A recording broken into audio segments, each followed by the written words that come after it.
Hello everyone, कैसे हैं आप लोग। उम्मीद है आप लोग अच्छे होंगे और आपकी प्रिपरेशन चल रही होगी।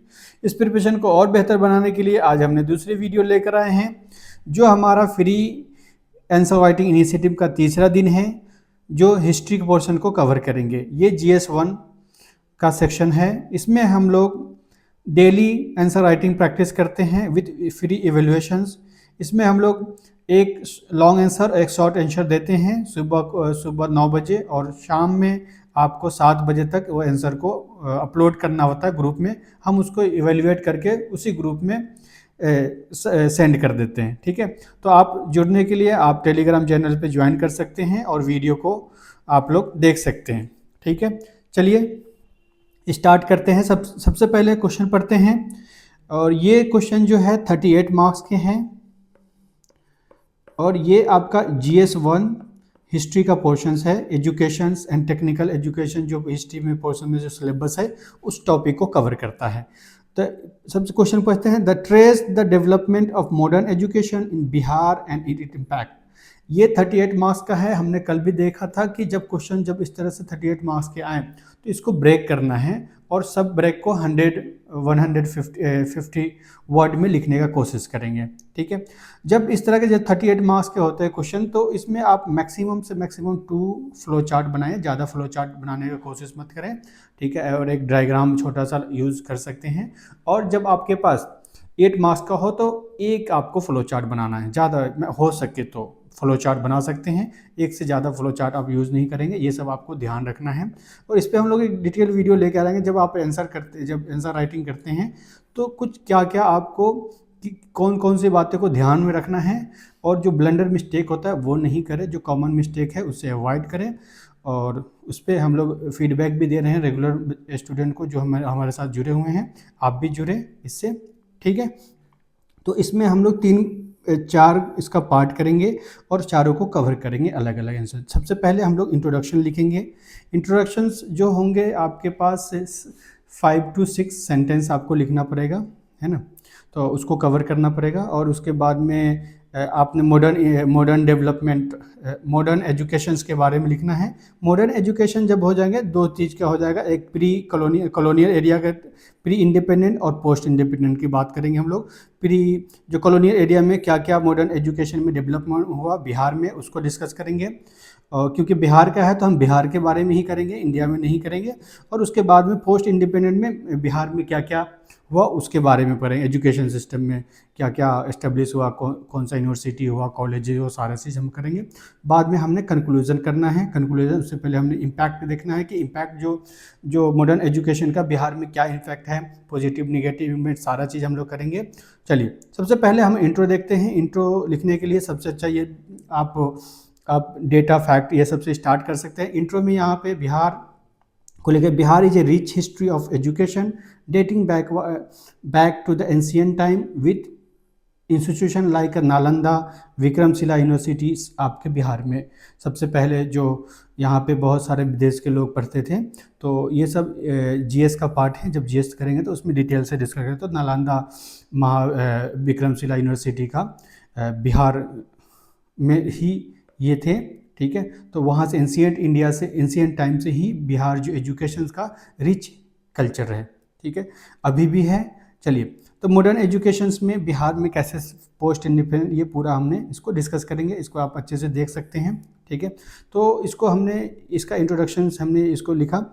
दूसरा, बाद में जैसे फर्स्ट पार्ट है इंट्रोडक्शन, तो इंट्रोडक्शन लाइन बाय लाइन पढ़ने से अच्छा है कि आप पढ़ सकते हैं इसको अच्छे से अपने हिसाब से। ठीक है, तो आगे इसको कर सकते हैं कॉलोनियल टाइम से।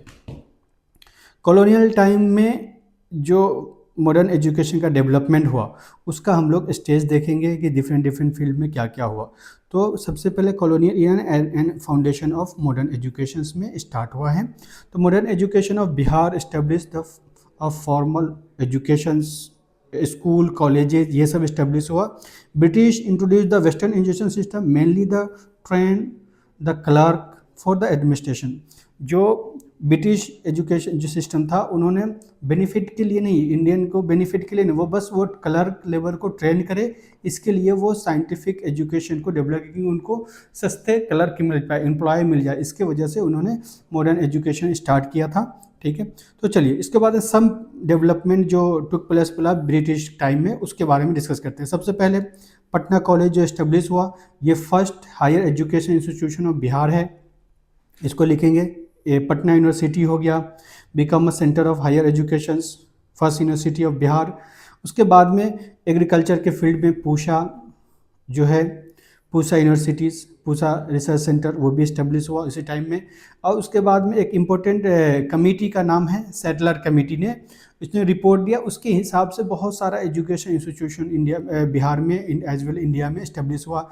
लाइक पटना मेडिकल कॉलेज हो गया, वेटनरी कॉलेज हो गया, स्कूल ऑफ माइन हो गया, इंजीनियरिंग कॉलेज हो गया, दरभंगा, ये सब सारा चीज़ उसके बाद में ये इस्टेब्लिश हुआ। ठीक है।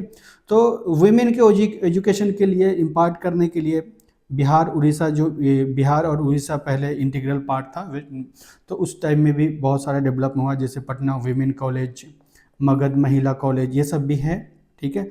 तो ये सब सारा स्कूल, उसके बाद जिला स्कूल में बहुत जगह डिस्ट्रिक्ट में इस्टेब्लिश, पटना में हुआ और बहुत सारे डिस्ट्रिक्ट में ये इस्टेब्लिश हुआ, तो बस इसको जिला स्कूल, तो ये पॉइंट आपको लिखना है।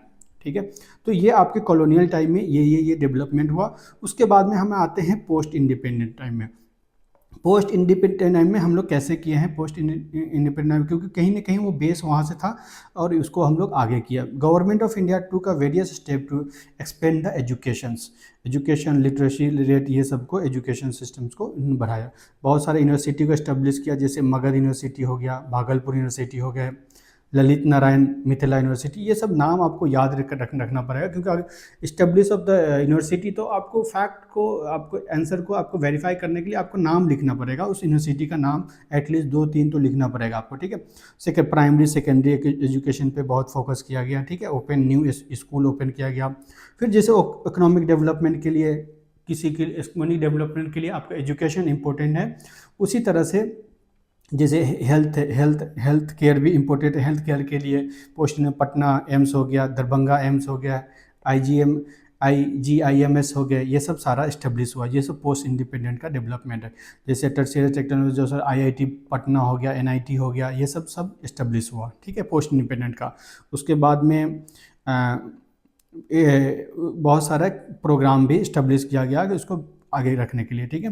तो आगे उसके बाद में बहुत सारा चैलेंजेज है, तो चैलेंजेज मेनली इस पर पोर्शन नहीं, मगर हम लोगों ने इसको जो होलिस्टिक कवर करते हैं कि आगे भी इस चैप्टर आपका जो सिलेबस है वो कवर हो जाए, क्योंकि ये चैप्टर आपका प्रिपेयर रहे ऑलरेडी, जब एग्जाम मेंस का टाइम हो बस इसको रिवीजन करना है और इसको ऐड ऑन करना है। अपने आंसर जो आप डेली लिख रहे हैं उसमें ऐड ऑन करते रहिए इसको, ये पॉइंट। जैसे इसमें क्या है, आपको ये कॉमन पॉइंट है, पुअर इंफ्रास्ट्रक्चर, लो लिटरेसी रेट, इवन टुडे है यूके 61.8% है।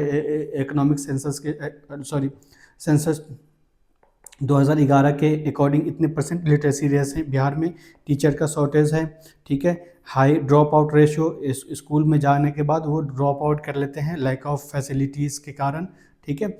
और उसके बाद में रिसेंट इम्पैक्ट क्या है, रिसेंट आपके पास इम्पैक्ट क्या है, रिसेंट सेवरल स्टेप टेकन किया, जैसे मुख्यमंत्री बालिका, जो आपका जो वहाँ पे प्रॉब्लम है उसके लिए क्या क्या गवर्नमेंट ने इनिशिएटिव किया। मुख्यमंत्री बालिका साइकिल योजना हो गया, मिड डे मील हो गया, strengthen the higher education and digital initiative. Digital initiative क्या हो गया, जो इंफ्रास्ट्रक्चर था उसको स्ट्रेंथन करने में हेल्प हुआ। उसके बाद में हम लोग पढ़ते हैं मॉडर्न एजुकेशन पे इसका क्या हेल्प हुआ। मॉडर्न एजुकेशन का इम्पैक्ट क्या हुआ बिहार में, तो यहाँ पे इंक्रीज लिटरेसी रेट को इंक्रीज कर दिया। जब 91 के बात करते हैं तो 39% एजुकेटेड थे बिहार में, लिटरेसी रेट था, और ओवर द ईयर रिसेंट में 61.8% है 2011 अकॉर्डिंग के सेंसस। तो इसमें क्या किया आपने, जैसे इंक्रीज लिटरेसी रेट, तो आप सिर्फ ये एक जनरल आपका स्टेटमेंट हो सकता है, बट आपको इसको डेटा के साथ जब आप इसको आंसर में लिखते हैं तो ये आप प्रूव करते हैं कि रियल में लिटरेसी रेट इंक्रीज हुआ है। इकोनॉमिक ग्रोथ अपॉर्चुनिटी, अब जैसे मॉडर्न एजुकेशन है तो स्किल डेवलपमेंट होगा, बेटर जॉब अपॉर्चुनिटी होगा, ये सब सारा चीज़ एजुकेशन के ही कारण है। ठीक है। सोशल अवेयरनेस फैलेंगे एजुकेशन के कारण, जैसे डॉरी हो गया, सोशल इविल हो गया, उसके बाद चाइल्ड मैरिज के अगेंस्ट, ये सब सारा सोशल इविल है, कास्ट डिस्क्रिमिनेशन, ये सब एजुकेशन के कारण ही ये सब बेनिफिट मिल सकते हैं, ठीक है। पॉलिटिकल अवेयरनेस हो गया, एजुकेशन के कारण अपना राइट, फंडामेंटल राइट, ड्यूटीज़, और पॉलिटिकल को अकाउंटेबल कैसे रखें, ये सब पॉलिटिकल एजुकेशन के कारण ही है। एक इशू है ड्रेन ब्रेन ड्रेन।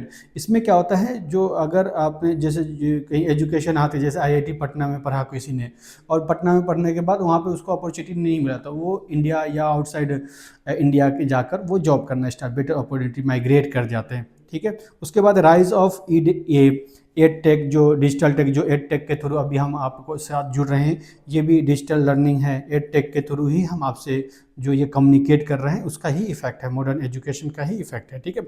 उसके बाद में ये आपका कंक्लूजन पार्ट है, कंक्लूजन मॉडर्न एजुकेशन। अब कंक्लूजन में क्या करना है, इसको जितना हमने ऊपर लिखा है सबको समराइज करने के बाद एक वे फॉरवर्ड आपको लिख देना है, ठीक है। In the modern education Bihar has been lay long way to colonial era to present, ठीक है। इसको पूरा से अच्छे से लिखकर इसको आप लिख सकते हैं, अपने वर्ड में भी लिख सकते हैं, और यहाँ से आप अपना हेल्प ले सकते हैं। तो ये जो हमने अभी डिस्कस किया है, ये क्वेश्चन का डिमांड का हमने कोशिश किया है कि डिमांड को हम जितना क्वेश्चन आप मिला है उसको डिमांड को हम फुलफ़िल करें। और जो भी जनरल स्टडी क्वेश्चंस होता है, इसका एक स्ट्रक्चर्स नहीं होता है, बट एक हमने एक डिफाइंड होता है, उस पर आपको फॉलो करना पड़ता है। साइंस का क्वेश्चन नहीं है कि उसको फिक्स प्रोसीजर में फॉलो करता है, ये पर्सन टू पर्सन डिपेंड करता है इसमें क्या क्या करना है, ठीक है। जैसे इशूज़ है, इशूज़ बहुत सारा हो सकता है, ये सब अपना डिपेंड आप लिख सकते हैं, ठीक है। चलिए, और ये टेलीग्राम जुड़ने के लिए आप यहाँ से आप टेलीग्राम चैनल पे डायरेक्ट ज्वाइन कर सकते हैं स्कैन करने के बाद, और यूट्यूब चैनल का आप तो देख रहे हैं अभी यूट्यूब पे, ठीक है। ये मेरा वेबसाइट है, अभी अंडर डेवलप है। अब दूसरा क्वेश्चन था पटना कलम पेंटिंग। अब पटना कलम पेंटिंग के बारे में इसमें अभी डिस्कस करेंगे। तो पटना कलम, ये आपका 7 मार्क्स का क्वेश्चन है, तो ये टॉपर का आंसर है। इसमें हमने हिंदी का भी इंक्लूड था, इनको देखो 7 में 5 मार्क्स मिले हैं इनको।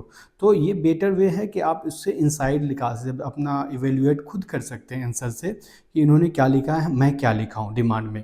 सबसे पहले इंट्रोडक्शन लिखा, ठीक है, इंट्रोडक्शन लिखा, उसके बाद में ओरिजिन लिखा, ओरिजिन कैसे हुआ, ओरिजिन की मुगल का ऑफसेट है, ठीक है, पटना कलम, ये सब सारा चीज़ें। उसके बाद फीचर्स हुआ, फीचर्स क्या क्या लिखा इसमें, फीचर जो फीचर है मुगल कंपनी का एक्ट, ये सब का फीचर बनाया है।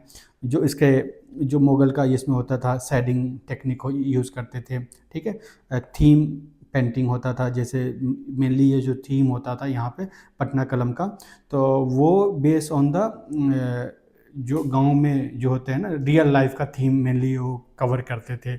जो ब्रश होता था, ब्रश है या कलर है, ये सब नेचुरली वहाँ पे ऑब्टेन किया जाता है पेपर वगैरह को, तो ये सब है।